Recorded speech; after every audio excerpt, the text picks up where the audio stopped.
The first thing you need to understand about humans is that they make absolutely no sense, none whatsoever. I've studied 17 different species across the galaxy, and every single one follows basic survival protocols.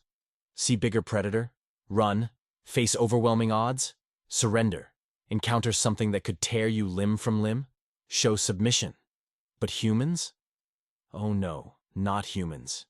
Standing in the crimson dust of Xerion Prime, watching this bizarre spectacle unfold, I couldn't help but twitch my secondary antennae in what my people call profound bewilderment.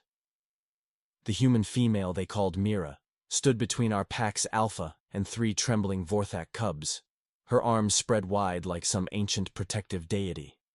The Alpha, Grix, towered over her by at least 2 meters. His silver fur bristled with aggression, fangs gleaming in the twin sun's harsh light. Battle scars crisscrossed his muscled frame, each one a testament to countless victories. His yellow eyes burned with the kind of primal fury that made even seasoned warriors step back. Mira? She was maybe 1.6 meters tall, possessed no visible claws, fangs, or armor plating. Her skin looked softer than a newborn Glixian's belly. She should have been running, should have been cowering, should have been doing literally anything except standing there with her hands on her hips, glaring up at death incarnate. "Back off, Fleabag," she said, her voice carrying that peculiar human mixture of authority and casual disrespect. "These kids are under my protection now." Grix's responding roar shook the nearby rock formations. Several of my recording devices actually malfunctioned from the sonic force. The cubs behind Mira whimpered and pressed closer to her legs, their tiny forms barely reaching her knees. I'll admit it. Even from my safe observation post 50 meters away, my own survival instinct screamed at me to burrow into the ground. Grix's roar had been known to stop the hearts of lesser beings. Literally. We'd lost 3 researchers that way during our initial contact protocols. But Mira? She actually rolled her eyes. Rolled her eyes. Really? That's your big scary intimidation display? She crossed her arms and somehow managed to look bored. I've heard louder noises from my morning coffee machine. The silence that followed stretched on for several heartbeats. Grix's pack members, arranged in a threatening semicircle around the human and cubs, exchanged confused glances. Their leader had just unleashed his most fearsome battle cry, the sound that had conquered 12 systems, and this tiny biped had dismissed it as inadequate kitchen appliance noise. Kef, my research partner, buzzed anxiously beside me. "She's going to get herself killed," he transmitted through our neural link. "And probably eaten. Should we intervene?" "With what?" I replied. "Harsh language? Our diplomatic immunity cards? Face it, if she dies, we're documenting the galaxy's most spectacular example of evolutionary overconfidence." The 3 cubs, Zeke, Nara, and Little Palm, huddled behind their unlikely protector. They were barely past their first molting, their spots still bright with youth. Standard Vorthak protocol demanded they show throat submission to any alpha, especially one from outside their pack. Instead, they peeked around Mira's legs with what I could only describe as defiant curiosity. Grix took a menacing step forward, his massive paws leaving deep impressions in the red soil. "Human," he growled, the word dripping with contempt. "You do not understand our ways. These cubs have dishonored their bloodline. They must face judgment." "Judgment?" Mira laughed, and the sound somehow carried more menace than Grix's roar. "You mean punishment for not following your ridiculous pack hierarchy? For daring to think for themselves?" She gestured to the cubs without taking her eyes off the alpha. "Zik here created a new tool design that could revolutionize your mining operations. Nara composed a song that made half your pack cry with its beauty. And Palm? She asked why females can't lead hunting parties." Her voice grew dangerously quiet. "Such terrible crimes. Truly, they deserve your righteous anger." The sarcasm in her tone could have corroded hull plating. Several pack members actually stepped back, though whether from confusion or instinctive recognition of a greater predator, I couldn't tell. "You mock our traditions," Grix snarled, his hackles rising higher. "You know nothing of pack law, human. These cubs defied their elders, questioned ancient wisdom, disrupted the natural order. They must learn their place." Their place? Mira's eyebrows rose, an expression I'd learned indicated imminent human stubbornness. You mean scared, obedient, and small? Sorry to disappoint, but these kids are going to grow up free. She reached back and patted Zeke's head gently. The young male pressed against her palm, drawing comfort from the contact. Besides, what kind of ancient wisdom is so fragile it can't handle questions from children? That did it. Grix's control finally snapped. He lunged forward with blinding speed, claws extended, jaws agape. 2 tons of apex predator committed to removing this insolent obstacle between him and his rightful prey. Mira didn't run, didn't dodge, didn't even flinch. Instead, she stepped forward to meet him. What happened next violated several laws of physics, and possibly a few universal constants. The human female, who by all rights should have become a brief red smear on the landscape, somehow managed to catch Grix's massive paw in her bare hands. The impact should have shattered every bone in her arms, should have driven her into the ground like a tent stake, should have ended this confrontation in the most predictable way possible. Instead, Grix's charge simply stopped. "Kef," I transmitted urgently. "Are you recording this?" "Every impossible second of it," he replied, his own disbelief coloring the mental link. Mira stood there, holding 2 tons of furious Vorthak Alpha at bay through sheer impossible human physics. Her feet had left small craters in the ground from absorbing the impact, but she remained upright, unmoved, unbroken. "Now," she said conversationally, as if restraining apex predators was something she did between breakfast and lunch, "we're going to have a little chat about boundaries." Grix struggled against her grip, his other limbs scrabbling for purchase, but the human held firm. His eyes widened as he realized the horrifying truth that his pack was also beginning to understand. This small, soft, seemingly defenseless creature was stronger than their alpha. "I don't know what backwater planet you crawled out from," Mira continued, her tone remaining maddeningly casual. "But where I come from, we don't threaten children. We protect them. We nurture them. We let them ask questions and make mistakes and grow into something better than what came before." She shifted her grip slightly, and Grix's pained yelp echoed across the settlement. "These cubs aren't your property. They're not your entertainment. They're individuals with thoughts and dreams and potential that extends far beyond your narrow little worldview." The pack members began backing away now, their aggressive formation dissolving into confused retreat. Their mental model of reality was undergoing rapid recalibration, and they clearly didn't like the new parameters. "And here's the thing about humans," Mira said, her voice dropping to that dangerous quiet tone again. "We're pack animals too. But our pack includes anyone we decide to protect, which means these 3 cubs." She glanced back at Zeke, Nara, and Palm, who were staring at her with expressions of pure adoration. "They're family now." She released Grix's paw and stepped back, but her posture remained ready, coiled like a spring. So the question becomes, are you smart enough to accept that and walk away? Or do I need to demonstrate exactly why apex predator is a relative term? Grix stumbled backward, nursing his probably fractured paw. His yellow eyes darted between the human, the cubs, and his own pack members, seeking some anchor point in this suddenly incomprehensible situation. "This is not over," he finally growled, but the words lacked conviction. The threat sounded more like a wounded animal's defiance than an alpha's promise. "Oh, but it is," Mira replied cheerfully. "Because tomorrow, these cubs and I are leaving on the next transport, and something tells me you're not going to try to stop us." She turned her back on him then, the ultimate dismissal, and knelt down to gather the 3 young Vorthaks into her arms. "Come on, kids. Let's go pack. We've got a whole galaxy to explore." As they walked away, Palm looked back over Mira's shoulder and stuck out her tongue at the confused Alpha. It was, I noted with professional interest, an apparently universal gesture of dismissal. Grix stood there for several long moments, his pack slowly dispersing around him. Finally, with one last frustrated roar that carried significantly less menace than before, he stalked away into the wasteland. "Well," Kef transmitted, "that was educational." Educational? I replied, watching Mira and the cubs disappear into the settlement's maze of temporary structures. That was impossible. Humans are supposed to be soft, fragile, barely evolved primates with delusions of significance. Maybe, my partner mused. We've been studying the wrong species. As the twin suns began their descent toward the horizon, painting the settlement in shades of gold and crimson, I found myself reconsidering everything I thought I knew about humanity.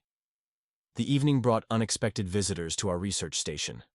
Word of the confrontation had spread through the settlement faster than a plasma fire, and now half the colony wanted answers. "Tell me again about the human strength readings," Commander Vex demanded, his 4 eyes fixed on my datapad. The Thracian military officer had arrived within the hour, his scaled hide still dusty from the journey. "These numbers can't be accurate." I pulled up the biometric scans we'd taken during the confrontation. "See for yourself." Her muscle density readings spiked to nearly 3 times baseline during the encounter. Her bone structure somehow reinforced itself in real time. "It's like her entire physiology adapted on demand." Kef added his own observations. The most fascinating part was her emotional state. Most species show elevated stress hormones when facing mortal danger. Mira's actually decreased. She became calmer as the threat escalated. "Impossible," muttered Dr. Yilan, our xenobiology specialist. Her tentacles writhed with agitation as she reviewed the footage. No creature willingly suppresses survival instincts when facing a superior predator.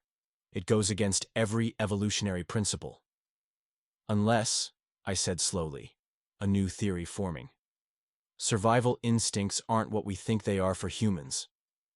What if their primary drive isn't self-preservation, but protection of their adopted pack?" The room fell silent, except for the hum of our equipment.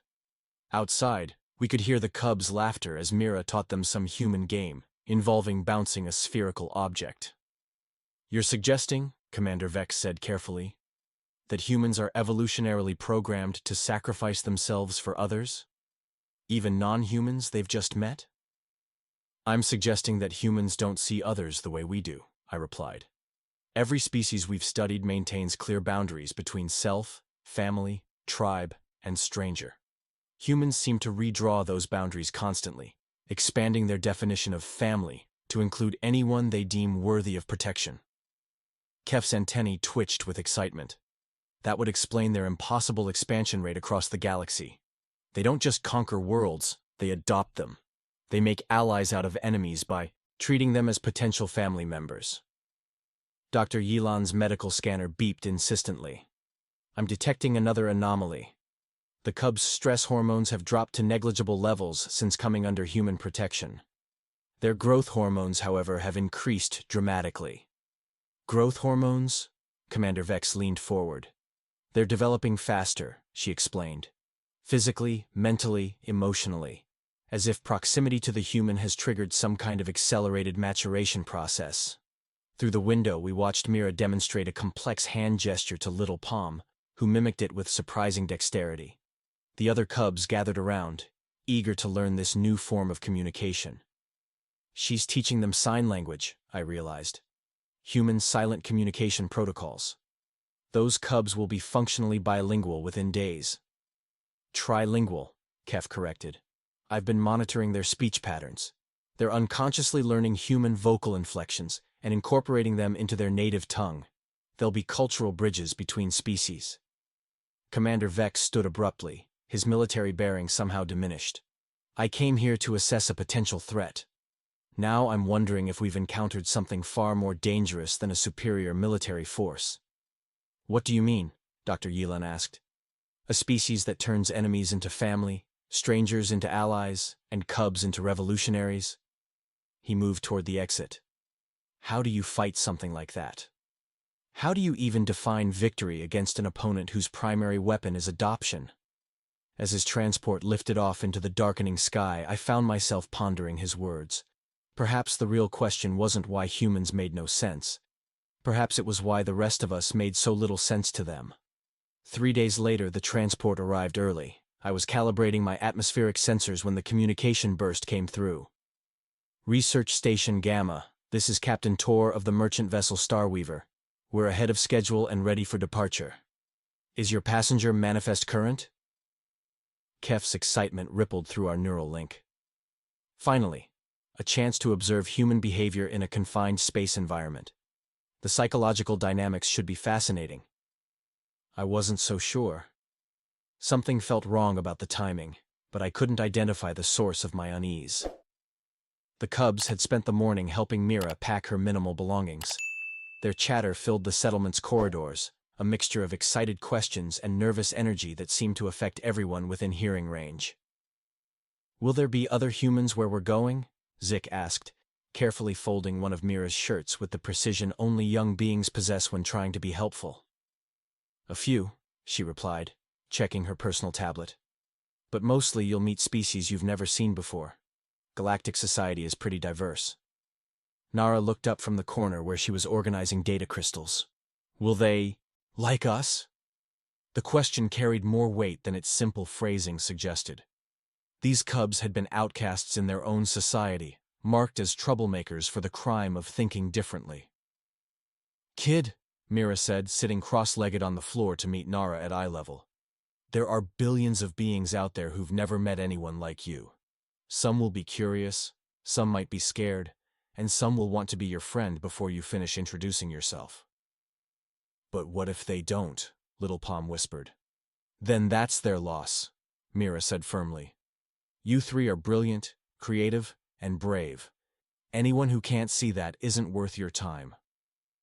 It was such a human response, this casual dismissal of others' opinions in favor of self-worth. Most species spent considerable energy trying to fit into established social hierarchies. Humans seemed to create their own. My contemplation was interrupted by movement outside the window. Grix was back, and he wasn't alone. "Kef," I transmitted urgently. "We have a situation." My partner's sensors swiveled toward the approaching group. A dozen adult Vorthaks accompanied their alpha, their formation suggesting coordinated purpose rather than random gathering. More concerning, they were armed. "Should we warn Mira?" Kef asked. Before I could respond, the human's voice cut through our debate. "Kids, step away from the windows and get behind the storage containers." How had she known? We hadn't made any external alerts, and the approaching pack was still several hundred meters away. Yet somehow, Mira had detected the threat. The cubs obeyed instantly, their earlier playfulness replaced by alert tension. They moved with surprising coordination, taking defensive positions without question. Their trust in her judgment was absolute. "Mira," Zeke called softly. "How many?" 13 total, she replied, moving to a position where she could see multiple approach angles. Standard intimidation formation. Grix brought friends to make himself feel better. Her casual tone suggested this was merely an inconvenience rather than mortal danger. I found myself wondering if humans possessed some form of threat assessment ability we hadn't detected. "Maybe they just want to talk?" Nara suggested hopefully. "Maybe," Mira agreed, though her body language indicated otherwise. "But we'll be ready either way." The pack reached the settlement's perimeter and paused. Grix stepped forward, his posture radiating authority that his previous defeat had somewhat diminished. The weapons his followers carried weren't military grade, but they were certainly lethal enough. "Human," he called out, his voice carrying across the empty courtyard. "Return what you have stolen, and we will allow you to leave unharmed." Stolen? I exchanged confused signals with Kef. The cubs had left voluntarily. There had been no theft by any legal definition. Mira appeared in the doorway, her stance relaxed but ready. "Stolen? That's interesting. Last I checked, people weren't property." "Those cubs belong to our pack," Grix replied, his followers spreading out to surround the building. "Their bloodlines trace back 17 generations. You have no claim to them." "I don't need a claim," she said simply. "They chose to come with me." Cubs do not choose. Cubs obey. The philosophical gulf between species had never been more apparent. To the Vorthaks, the cubs were assets to be controlled. To the human, they were individuals with agency. "Well then," Mira said, her tone becoming dangerously pleasant, "I guess we have a fundamental disagreement about the nature of free will." She stepped fully outside, closing the door behind her to ensure the cubs remained protected. Facing 13 armed opponents alone should have been suicide. Instead, she looked almost bored. "Here's what's going to happen," she announced loudly enough for everyone to hear. "You're going to turn around and leave. The cubs are going to continue with their new lives, and everybody gets to walk away from this intact." One of Grix's followers, a scarred female with elaborate bone jewelry, snarled in response. "Human arrogance. You cannot fight all of us." "Fight?" Mira laughed, the sound somehow more menacing than any battle cry. "Who said anything about fighting?" She pulled out her communication device and activated its broadcast function. "Starweaver, this is Mira Kellen on the surface. We have a slight diplomatic situation down here. Could you patch me through to Station Command?" A crackling voice responded immediately. "This is Commander Vex aboard Starweaver. What's your status, Mira?" Wait. Commander Vex was on the transport? When had that happened? "Oh, just some local opposition to my adoption of 3 Vorthak cubs," she replied conversationally. "Seems their former pack leader thinks children are property." "I see." Vex's voice carried a distinct chill. "And how many opponents are you facing?" 13, all armed. Standard intimidation formation." "Understood. Are the cubs safe?" "Secure and protected." "Excellent. Grix of the Northern Pack, I know you can hear this transmission. I am Commander Vex of the Galactic Enforcement Division. You are currently threatening a registered citizen of the Terran Federation under my protection." The effect on the pack was immediate. Several weapons lowered as the implications sank in. Galactic Enforcement didn't make idle threats, and they had resources that could reduce entire planets to cosmic dust. "Furthermore," Vex continued, "those 3 cubs filed official requests for refugee status yesterday evening. They are now under Federation protection as well." Grix's head snapped up. "That's impossible. Cubs cannot file legal documents under Vorthak law," Vex interrupted. "However, under Federation law, any sentient being capable of rational thought can request asylum from persecution. Those 3 cubs demonstrated remarkable intelligence and clear reasoning in their applications." I felt my understanding of the situation shift again. The humans hadn't just reacted to events, they had planned for them. While we were studying the confrontation, they were already 3 steps ahead. "The transport will be departing in 30 minutes, Vex announced. "Any attempt to interfere with Federation citizens will be met with appropriate response. Starweaver out." The silence that followed stretched uncomfortably long. Grix's pack looked to their leader for guidance, but the Alpha seemed frozen by the sudden expansion of consequences. "So," Mira said brightly, tucking her communicator away. "Still feeling lucky?"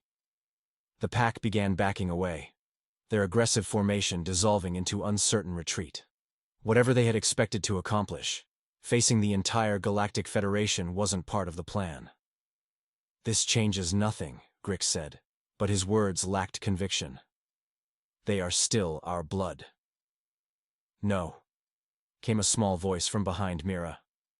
Palm had opened the door despite instructions, her young face set with determination. "We are still ourselves, and ourselves choose to leave." The simple statement carried profound weight.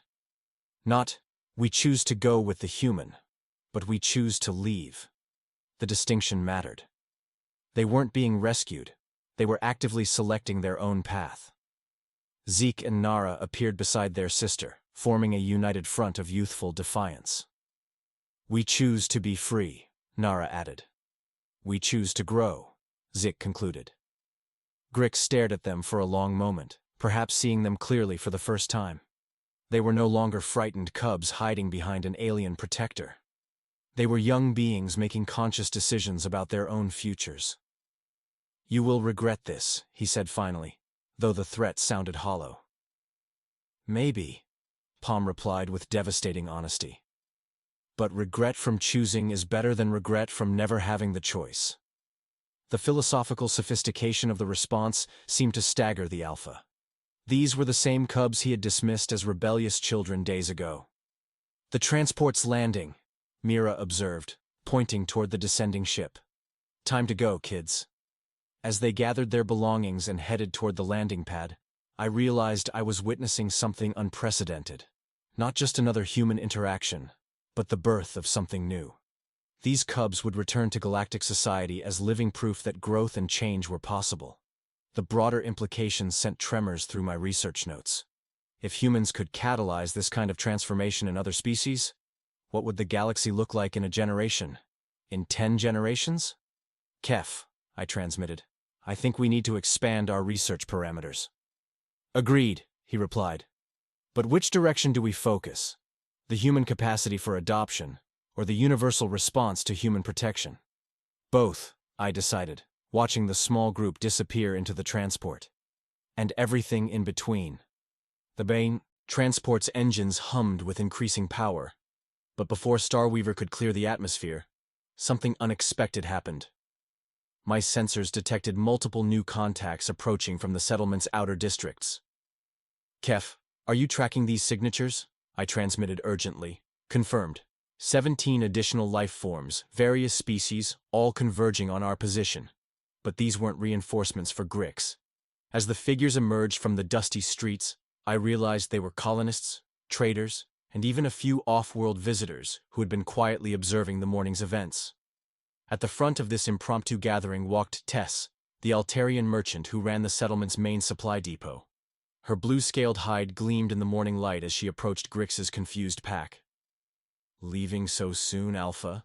she called out, her voice carrying that particular Altarian mix of politeness and barely contained contempt. "And here I thought you might want to discuss some business matters."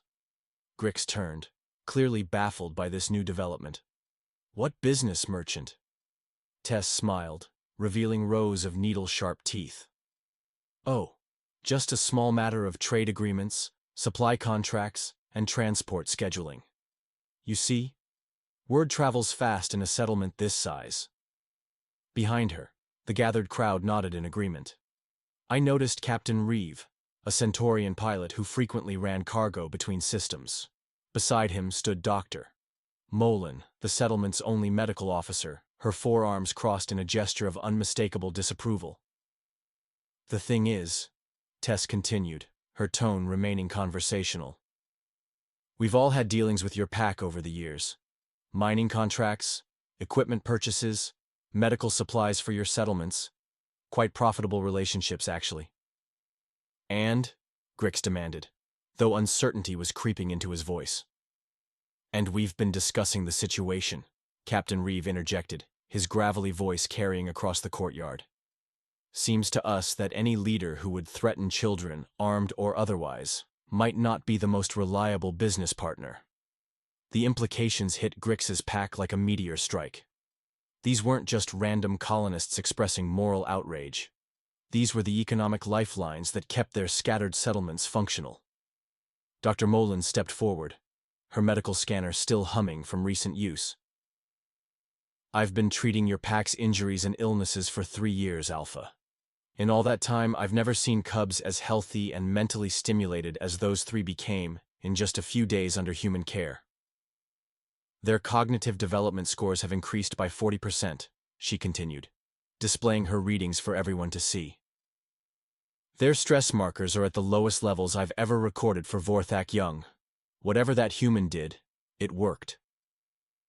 "Medical curiosity aside," Tess said, regaining control of the conversation, "we have contracts to consider. Loading permits, transport authorizations, supply chain agreements. All subject to review based on the character and stability of our trading partners." The economic warfare was subtle, but devastating.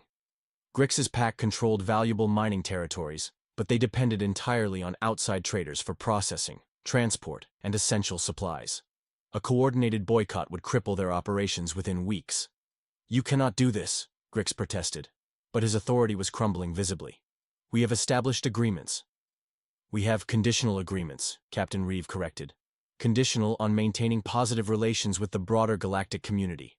Threatening Federation citizens tends to damage those relations." From my observation post, I watched this economic encirclement with growing fascination. The humans hadn't just planned for legal protection, they had somehow anticipated and prepared for economic pressure as well. How did they coordinate this so quickly? I wondered aloud. Kef's response carried notes of admiration. "Look at the timing. The transport arrived early, giving Mira advance warning. Vex was already aboard, suggesting official preparation. And now the economic response activates precisely when it will have maximum psychological impact. You think this was all orchestrated? I think humans are frightening good at contingency planning. The crowd's position was becoming clear. This wasn't mob justice or emotional reaction. This was a calculated response from pragmatic beings who had observed human behavior and drawn logical conclusions about future interactions. Here's what's going to happen, Tess announced, addressing Grix directly. You're going to return to your territories. You're going to forget about those cubs. And you're going to spend some time thinking about what kind of leader your pack actually needs. In the meantime, Dr. Molin added, we'll be monitoring the situation. Any reports of retaliation against cubs, families who supported them, or anyone else who questions pack authority, and our business relationships become much more complicated. Grix looked around at the faces surrounding him, seeing not just opposition, but unified resolve. His own pack members were beginning to understand the broader implications of their leader's choices. You side with aliens against your own kind, he said bitterly. We side with growth over stagnation, Captain Reeve replied. With progress over tradition. With protection of the young over preservation of the old. If that makes us alien sympathizers, we wear the label proudly. The Alpha's shoulders sagged as the full weight of his isolation became apparent. Even some of his own pack members were looking uncertain, questioning whether their leader's judgment was worth economic disaster. This isn't over, he muttered, but the words carried no conviction. Actually it is, came Mira's voice from Starweaver's boarding ramp. The ship had settled back onto the landing pad, its engines cycling down to idle. But not in the way you think. She walked down the ramp followed by the three cubs, who moved with new confidence despite the tense situation. Their posture had changed, I noticed. Less defensive, more assured. They carried themselves like individuals who knew their own worth. The cubs wanted to say goodbye properly, Mira explained, and to thank the people who chose to support them. Palm stepped forward, her young voice carrying clearly across the courtyard. Thank you for choosing us, she said simply. For seeing that we could be more than what we were born to be. Zeke and Nara flanked their sister, adding their own words of gratitude. But it was what happened next that truly captured my attention. One by one, members of Grix's own pack began to step away from their leader. Not fleeing, not running, but deliberately choosing distance. 3 of them, all younger adults, actually approached the cubs with gestures of reconciliation. We're sorry, one of them said. A female named Kira, whose spots still showed traces of youth. We should have stood up for you before. It's not too late, Nara replied gently. You could come with us if you want. The galaxy is big enough for all of us to find our place.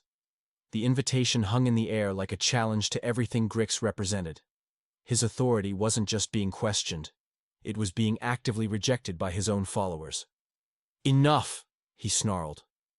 But the sound lacked its former power. We leave. Now.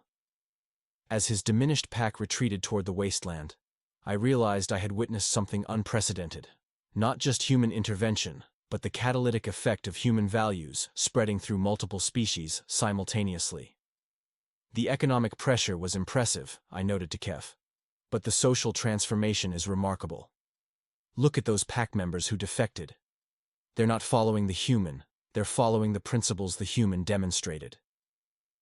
Infectious idealism, Kef replied thoughtfully.